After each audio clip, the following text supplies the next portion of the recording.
There is a kind of anger you cannot explain. It is not loud. It does not announce itself with a reason you can point to. It comes in sideways, a room that cools the moment you walk in, a conversation that stops just a half second too long when your name comes up, a smile that does not quite reach the eyes of someone you thought you knew. You replay it late at night. You go through the list, what did I say? What did I do? Did I cross a line somewhere? And you come up empty. You did not do anything wrong. And somehow, that makes it worse. Because when people have a reason to be upset with you, at least you have something to work with. But this is different. This is the cold that has no source, the distance that has no explanation, the quiet that feels like something has been decided without you in the room. Maybe it started slowly. Someone you considered close started pulling back, less available, shorter messages, more excuses that once seemed like reasons. Maybe a group you were part of started to shift, and somehow you ended up on the outside of something that used to feel like home. Or maybe it is not subtle at all. Maybe it is direct, someone who openly resents you, who takes small shots when the opportunity presents itself, who finds a way to minimize what you do or question your motives, even when your motives are clear. You have asked yourself the honest question. You have looked in the mirror and said, "Am I the problem here?" And after real reflection, you genuinely do not think you are. But here is the thing that nobody tells you, chosen one. The anger you are experiencing right now may not be about what you did. It may not be about what you said. It may not even really be about you at all. Not the version of you that walks through the door, answers messages, and tries to do right. It may be about something you carry, something in you that others sense before they can name it. Something that unsettles people who are comfortable where they are, because your very presence reminds them that a different kind of life is possible.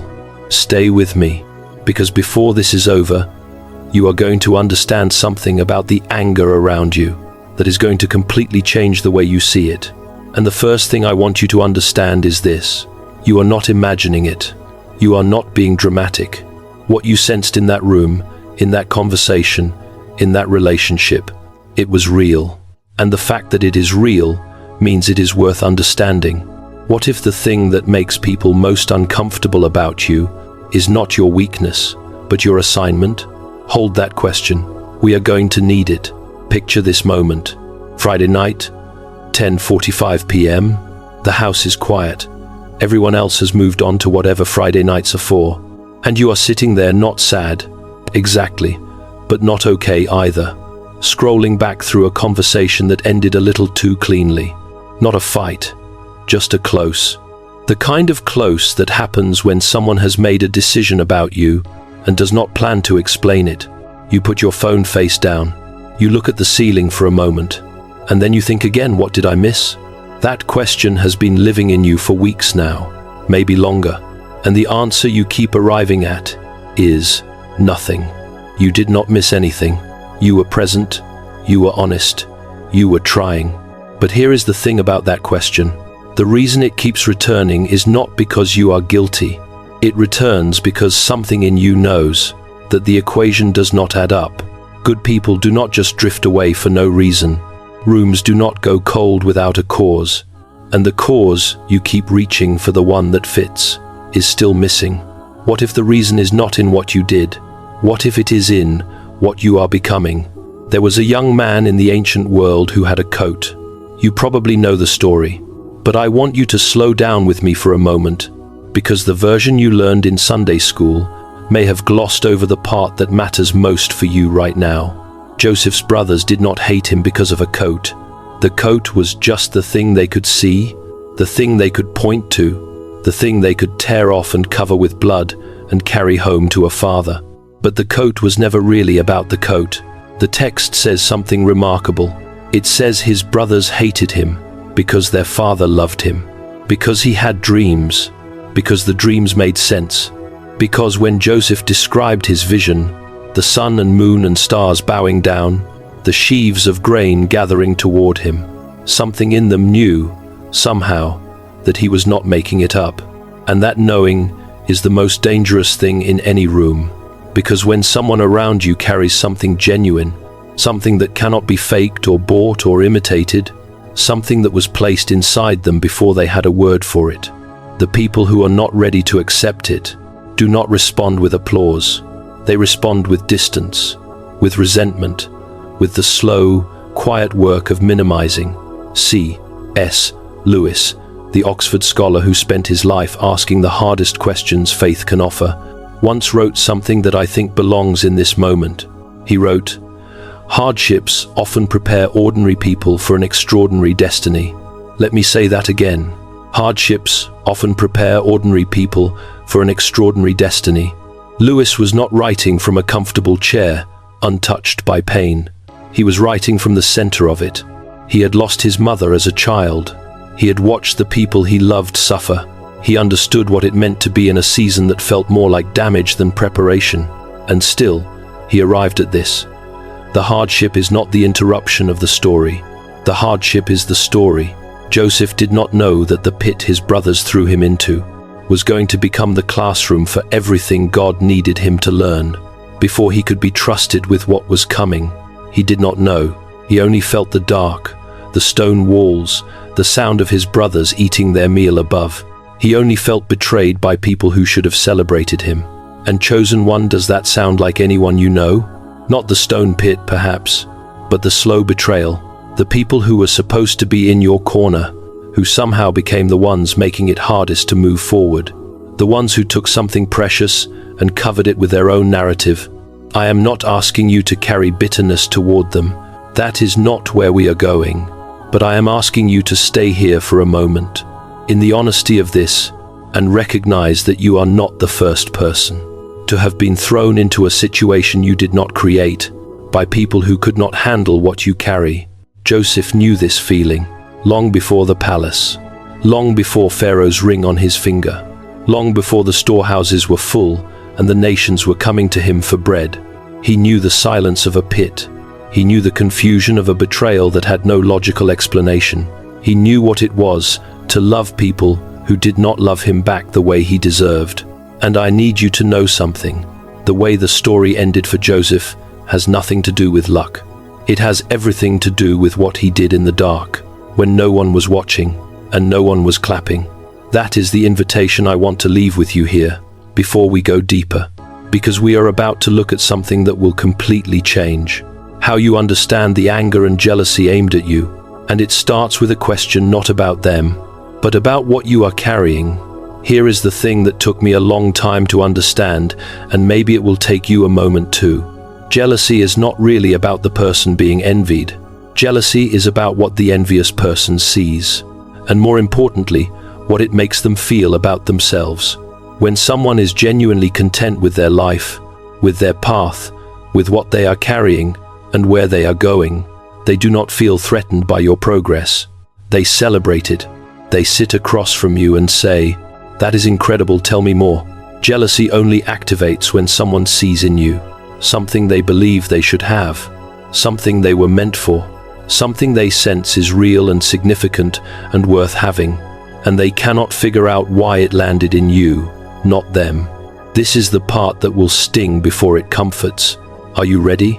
The people who are most bothered by your existence are often the ones closest to their own assignment, but have not yet said yes to it. Your life, your calling, the thing that hums quietly inside you even when everything is hard. It is a mirror, and some people, when they look in that mirror, do not like what they see, not because of you, because of themselves. C.S. Lewis captured this beautifully in Mere Christianity. He wrote, and I want you to hear this slowly. Imagine yourself as a living house. God comes in to rebuild that house. You knew that the house needed some repairs, and you were not surprised or upset at the small jobs, but presently he starts knocking the house about in a way that hurts abominably and does not seem to make sense. What on earth is he doing? The explanation is that he is building quite a different house from the one you thought of, throwing out a new wing here, putting on an extra floor there, running up towers, making courtyards. You thought you were going to be made into a decent little cottage, but he is building a palace. Let me ask you something, chosen one. What if the people around you, the ones who are mad, the ones who are jealous, the ones who undercut and question and minimize. What if they can sense that God is building something in you that is far beyond what they expected? Not you showing off, not you doing anything wrong, just the construction noise, the scaffolding around your life, the changes that are happening in ways that even you cannot fully explain. That is what unsettles people. They cannot see the architect's blueprint. They can only see the mess and the noise and the unfamiliarity of a person who is being remade. The prophet Samuel understood this. In 1 Samuel, chapter 16, verse 7, God said to him, "Do not look at his appearance or at his physical stature, because I have refused him. For the Lord does not see as man sees. For man looks at the outward appearance, but the Lord looks at the heart."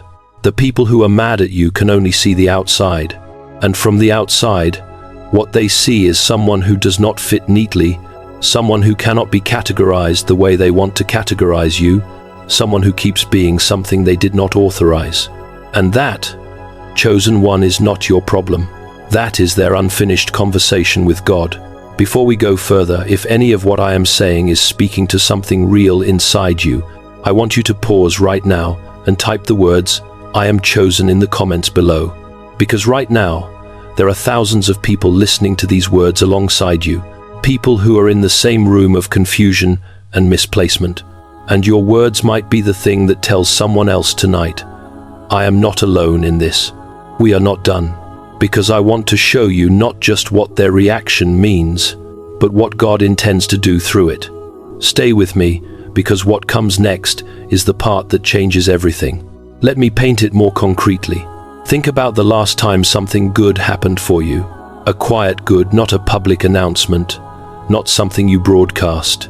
Just a door that opened, a conversation that shifted in your favor, a sense of momentum that you had been praying toward for longer than you would admit.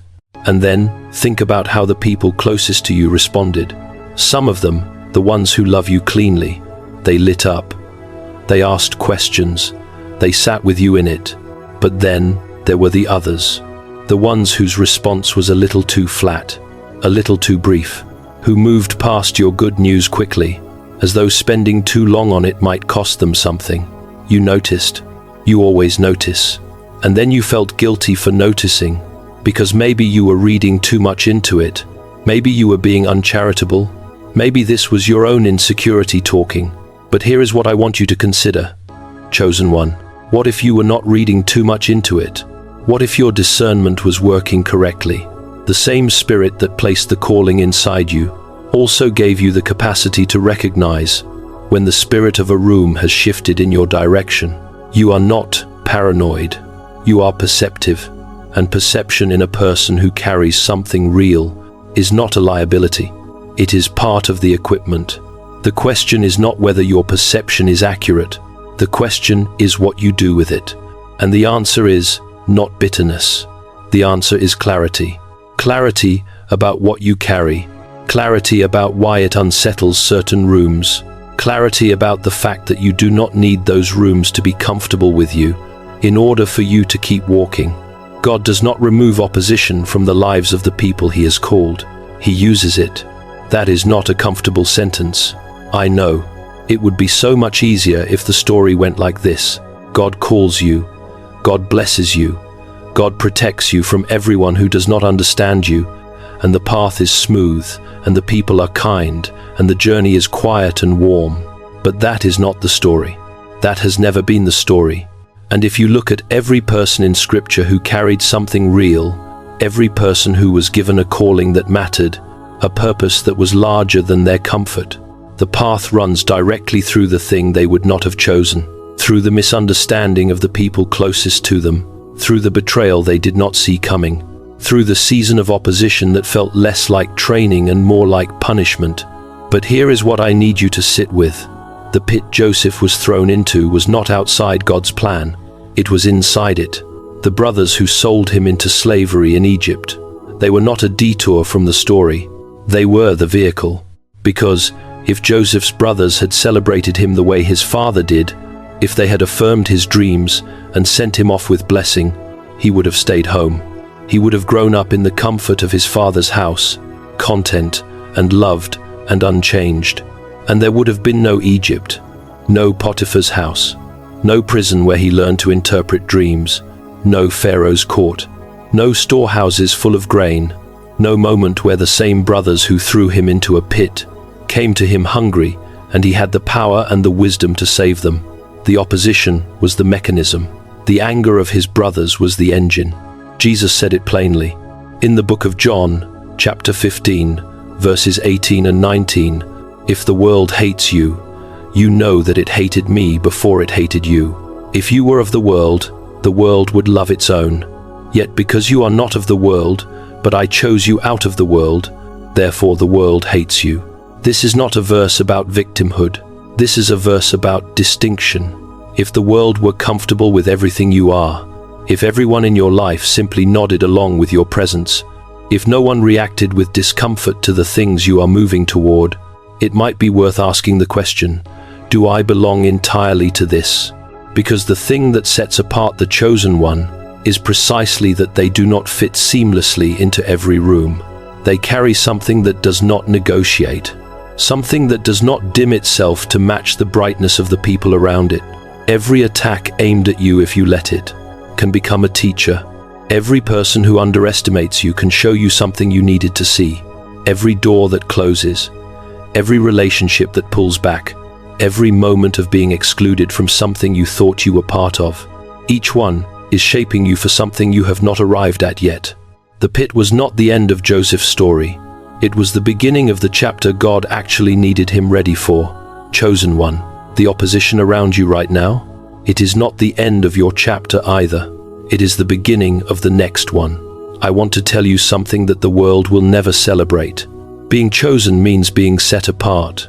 And being set apart genuinely, actually set apart, means being set apart from something, from comfort, from belonging to every room, from the easy, uncomplicated approval of everyone around you. This is not a concept, this is a lived experience.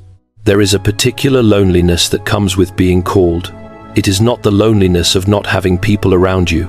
It is the loneliness of being in a room full of people and still sensing that the frequency you are tuned to is not the one most of them are receiving. You have felt it. That moment in a conversation where everyone is moving in one direction and something inside you is saying quietly, without drama, that is not where I'm going. Or the quiet Sunday afternoon where you look at what everyone around you seems satisfied with and you feel this restless, unexplainable ache, not ingratitude, not pride, just this deep, unshakable sense that you were fashioned for something that has not fully landed in your life yet. C.S. Lewis wrote in The Weight of Glory, "It would seem that our Lord finds our desires not too strong, but too weak. Not too strong, too weak." He was saying something remarkable. He was saying that the longing inside you, the one that makes you feel like you do not fit, the one that makes you ache for something larger, the one that makes the ordinary arrangements of life feel somehow insufficient. That longing is not a problem. That longing is a compass. It is pointing you towards something that the people who are perfectly comfortable do not yet need to find. The ones who are most bothered by your presence are often the ones who have buried their own compass so deep, they no longer trust the direction it once pointed, and when they see yours working, unburied, unashamed, still pointing, it is not comfortable. But here is what the fire does, chosen one. The goldsmith does not put gold into the fire to destroy it. He puts it there because the fire is the only thing honest enough to bring everything that is not gold to the surface so that it can be removed. Every friendship that dissolved under pressure, the fire worked. Every rejection that left a mark you were not expecting, the fire worked. Every moment you were overlooked by someone who should have seen you, the fire worked. Not because the pain was necessary in the way cruelty is necessary, but because the heat of those moments revealed something. What in you is permanent? What in you is unshakable? What in you is pure enough to survive being tested? The people who are jealous of you, they are not wrong to sense that something is there. They are just wrong about what it means. It does not mean your life is easy.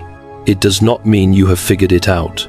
It means God has been working in the hidden places of your life, with a patience and a precision that most people would not believe if you tried to explain it. And here is the declaration I want to leave in you before we land. You are not too much. You are not misunderstood because you are broken. You are misunderstood because you are becoming something that most of the room has not seen before. And that chosen one is not a problem to fix. That is a calling to carry. You do not need to explain yourself to people who have already decided what you are. Let me say that again, because it is the part most people spend years not learning. You do not need to explain yourself to people who have already decided what you are. There is a freedom that comes when you stop trying to manage the perception of people who are not genuinely invested in your truth. It is not coldness. It is not the kind of hardness that shuts people out and builds walls. It is a quiet, grounded clarity that says, "My identity is not up for a vote." C.S. Lewis wrote in his letters to Arthur Greeves, and I want you to hear this as though it were written for exactly this moment. The great thing, if one can, is to stop regarding all the unpleasant things as interruptions of one's own or real life. The truth is, of course, that what one calls the interruptions are precisely one's real life. The people who are mad at you, the relationships that turned cold without warning, the jealousy that found its way into spaces you thought were safe. These are not interruptions to the life you are supposed to be living. These are the life you are living. And in this life, in the actual, unfiltered, sometimes painful, often bewildering life you have been given, God is at work in ways you cannot fully trace. The book of Romans, chapter 8, verse 28 tells us, "And we know that all things work together for good, to those who love God, to those who are called according to his purpose." All things, not the easy things, not the comfortable things, not the things that made sense. All things. The moment someone talked about you in a room you were not in. All things. The relationship that ended in a way you did not deserve. All things. The opportunity that was taken from you by someone who did not earn it. All things. Not because the pain was good, but because God is good enough to take even the pain and weave it into something that serves your purpose. If you do not let bitterness seal it off from his hands, let them be mad, chosen one. Let them be jealous. Let them talk about you in rooms you will never enter, because you have something to do with the time God has given you, and you cannot do it while you are standing in the hallway of someone else's opinion, waiting for a permission you were never meant to ask for. I want to pray with you before we close. And if you are willing, wherever you are, whether it is late at night and the room is quiet, or you are sitting in the middle of a day that has already felt too long, I want you to receive this. Father, you see this person, not the version they perform for the world, not the version they have to be in every room, not the version that manages the perceptions and absorbs the reactions and keeps going, even when the going costs more than anyone around them knows. You see the real one, the one underneath all of that, and you are not surprised by any of it. Let them feel tonight that the anger aimed at them is not a verdict. Let them feel that the jealousy is not evidence of a flaw. Let them feel down to the quiet place where words do not reach, that they are known and chosen, and precisely where you intended them to be. Seal in them the peace that surpasses understanding, the peace that does not need the room to change before it is real. Amen. Chosen one, if today's message met you somewhere real, I want to ask you to do one thing before you go. Subscribe to this channel not as a transaction, but as a declaration that you have decided to keep showing up for the words that remind you who you are, even on the days when everything around you seems determined to tell you otherwise. You are not too much. You are not misunderstood because you are wrong. You are misunderstood because you carry something real. And real things always, eventually find the light they were made for. You have work to do. Go do it.